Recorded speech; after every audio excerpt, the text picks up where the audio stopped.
میر شکیل الرحمان کی گرفتاری کے خلاف ملک گیر احتجاج جاری ہے۔ مختلف صحافتی تنظیموں کی جانب سے مطالبہ کیا جا رہا ہے کہ میر شکیل الرحمان کو فوری طور پر رہا کیا جائے۔ سینئر تجزیہ کار سہیل وڑائی صاحب اس وقت ہمارے ساتھ لائن پر موجود ہیں۔ وڑائی صاحب بہت شکریہ آپ کے وقت کے لیے۔ آپ نے پاکستان کی سیاست اور صحافت دونوں کو بہت قریب سے دیکھا ہے۔ حکومت اور میڈیا میں تناؤ کوئی نئی بات نہیں، اب میر شکیل الرحمان کی بلا جواز گرفتاری، آپ معاملات کدھر جاتا دیکھ رہے ہیں؟ دیکھیں، جنرل ضیاء الحق کی حکومت کو گئے ہوئے 30-35 سال ہو گئے ہیں۔ ان 35 سالوں میں کسی حکومت نے کسی ایڈیٹر کو کبھی گرفتار نہیں کیا، اور اگر کوئی صحافی درمیان میں نجم سیٹھی صاحب گرفتار ہوئے یا کچھ اور لوگ گرفتار ہوئے 1 یا 2 دن کے لیے، اور حکومت نے پھر دباؤ کو محسوس کرتے ہوئے وہ واپس لے لیا، تو یہ ایک ان پریسیڈنٹڈ حکومت کی موو ہے جس میں سارے اہل صحافت کو انہوں نے ایک طرف تو خوفزدہ کیا، دوسرا ہراساں کر دیا ہے، اور اس سے جو صحافت کی آزادی ہے وہ کمپرومائز ہو گئی ہے۔ ہم سنتے تھے کسی زمانے میں ظفر علی خان، مولانا محمد علی جوہر اور ان لوگوں کو اریسٹ کیا جاتا تھا، اور اس طرح سے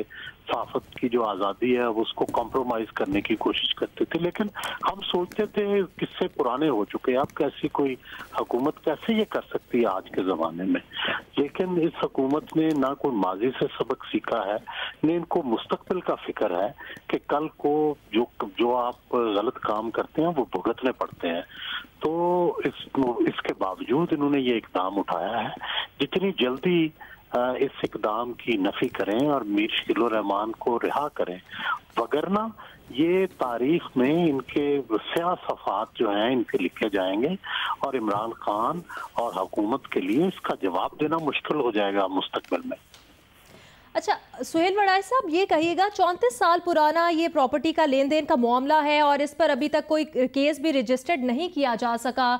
اور یہ کیسا قانون ہے؟ کیا ان کو اتنی دیر حراست میں رکھنا، گرفتار رکھنا یہ جائز ہے؟ میرا خیال ہے کہ جو یہ نیب کا قانون ہے یہ ہے ہی غلط، کہ دنیا میں میگنا کارٹا جو تھا آج سے کتنے 100 سال پہلے آیا، جو اس میں انسان کو حقوق دیے گئے تھے، جو کانسٹیٹیوشن آف پاکستان میں انسانوں کو حقوق دیے گئے ہیں، وہ سارے نیب لا کے ذریعے چھین لے گئے ہیں۔ اور میں حیران ہوں کہ عدالتیں اور اس ملک کا جو کانسٹیٹیوشن ہے اس پہ کیوں ایکشن نہیں لیا جاتا۔ جتنے بھی لوگ نیب میں جاتے ہیں ان کی اس وقت تک ضمانت ہی پہلے ان کو فزیکل ریمانڈ دیے جاتے ہیں، اور 90 دن کا فزیکل ریمانڈ دیا جا سکتا ہے۔ تو بھائی یہ آج کی دنیا میں جبکہ انسانی حقوق کتنے بڑھ گئے ہیں، اس کے زمانے میں اس طرح کے قانون، یہ کالا قانون ہے، یہ کانسٹیٹیوشن کے اگینسٹ ہے، اور پھر ایک ایسے بندے کے لیے جو اس ملک کے سب سے زیادہ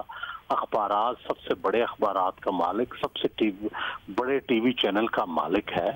تو اگر فرض کریں یہ الزامات میں کچھ حقیقت بھی ہوتی، تب بھی پہلے اس کی تحقیق ہوتی، پہلے اس پہ مقدمے درج ہوتے، پہلے اس کو بلایا جاتا، تب تھا جا کے کہ کوئی اس کی جسٹیفیکیشن بھی ہوتی۔ یہ تو ابھی انویسٹیگیشن کی سٹیج پہ بھی نہیں تھا، ابھی تو کنفرمیشن ہو رہی تھی، یہ شکایت تھی۔ پھر جو شکایت کنندہ ہے وہ کون ہے، اس کے بارے میں بڑی مشکوک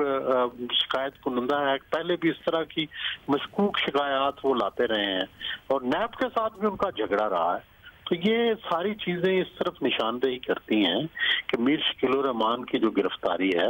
وہ انتہائی ناجائز ہے، اور فیوچر میں ہم سب اہل صحافت کو، حکومت کو، اہل قانون کو اس کا جواب دینا پڑے گا کہ یہ ہماری آنکھوں کے سامنے ہوا، اور ہم اس پہ کھڑے کیوں نہیں ہوئے، ہم نے اس کا نوٹس کیوں نہیں لیا۔